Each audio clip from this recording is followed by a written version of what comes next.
Good afternoon. My name is Diego Cardenas, and this is my simulated G1000 flight that I did in a simulator earlier this week. It was from Kilo Delta Tango Oscar, which is Denton Enterprise Airport, going to Kilo Charlie X-Ray Oscar, simulated IFR at while using the G1000 simulator. The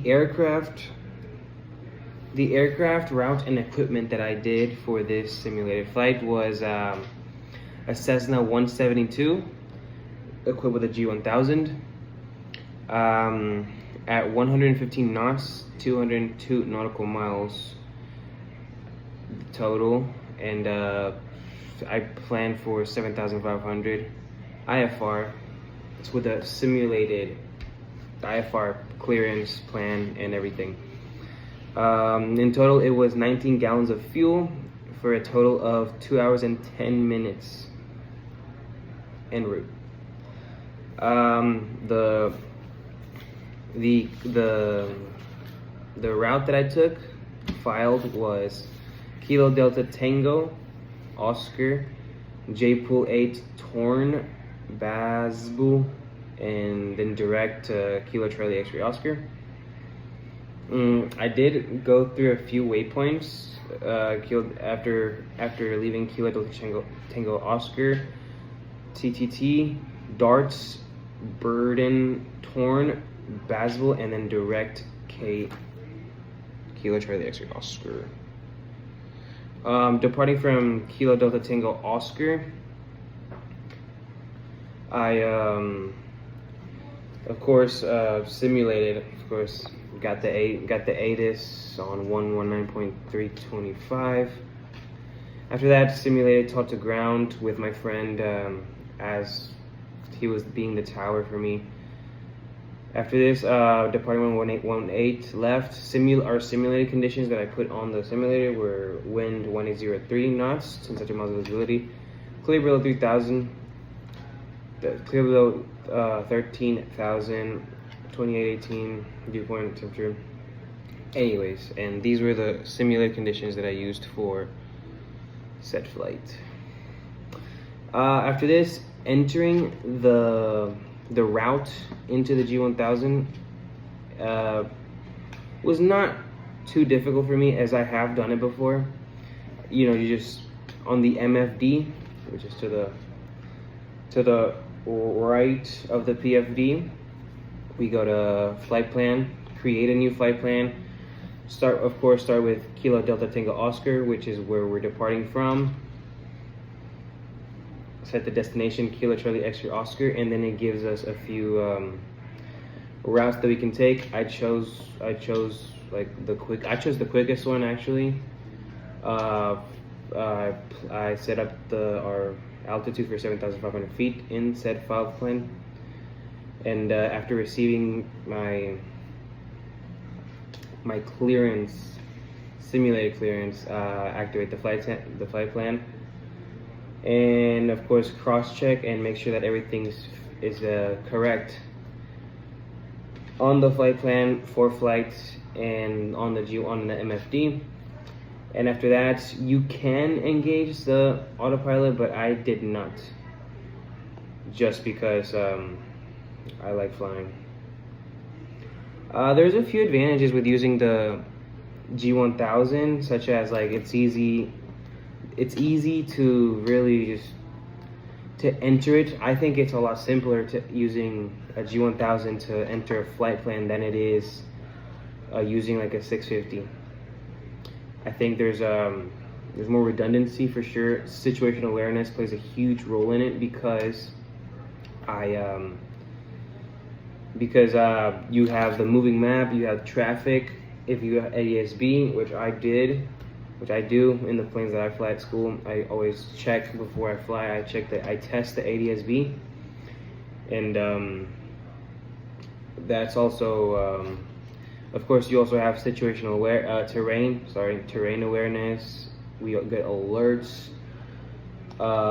It's pretty easy to see the different airspaces on that moving map. And you have, of course, on the PFD, you also have all of your six-pack, which is very easy to look at, as everything is pretty close together. There are a few challenges with this, though. It can be kind of complex.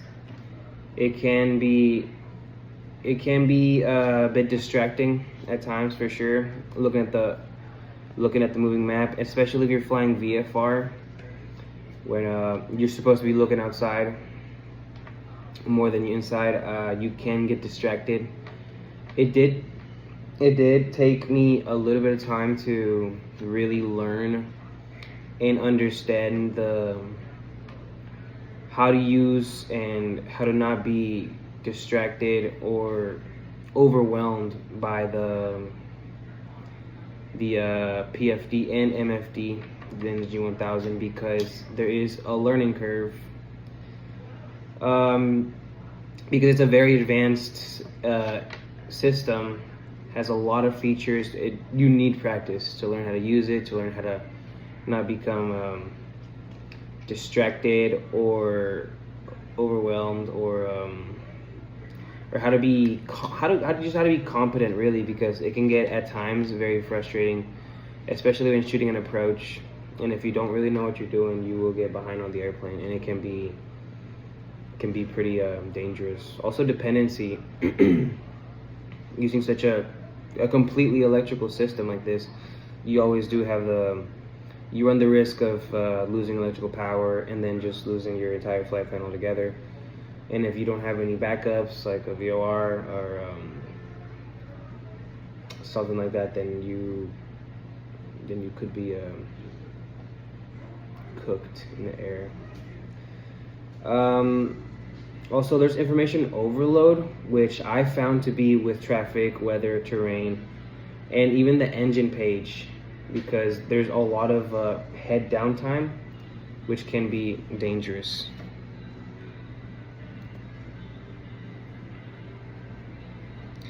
I do have a few suggestions that I found for improving the usability and efficiency of the G1000. I did find that everything flows a lot better if you just quick add the waypoints and favorites on a saved route that you have already programmed in. It can reduce errors. It makes everything a lot quicker to loading without having to type everything again. There's auto-suggesting the next ATC frequency, pre-tuning it, like just staying ahead of the aircraft, because using such an advanced system, it can get overwhelming at times. Also, you can do this you can pre-flight sync and integrate it, because it allows you to push the flight plan from a tablet into the G1000, which would really mitigate the workload. Also, I did find that and this is not just a G1000 thing, but you can always just load your approach like a good 20 miles before you even get there, which I sometimes forget to do, but it always helps. And that is it. Thank you so much, Diego Cardenas.